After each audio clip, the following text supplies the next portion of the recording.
స్వతంత్ర భారతదేశ చరిత్రలో అందరూ తినగలిగే edible good quality fine rice ఇవ్వడం మొదలు పెట్టాము. మేము సన్నబియ్యం కార్యక్రమం మొదలు పెట్టాము. ఇది భారతదేశంలో మనం జరగడం లేదు.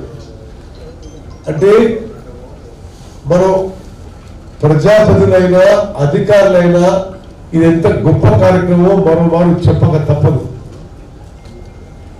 జనాభాలో 80 నుంచి 84% జనాభాకి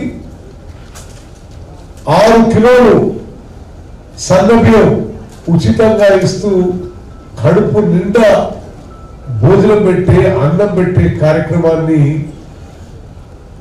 ఫుడ్ సెక్యూరిటీ ఆహార భద్రత కల్పించిన ప్రభుత్వం మన కాంగ్రెస్ ప్రభుత్వం అనే విషయం మనం మరోమారు గుర్తు చేసుకుంటాం. సన్నబియ్యం లాంచ్ చేసిన చాలా సక్సెస్ఫుల్ అయింది. మరి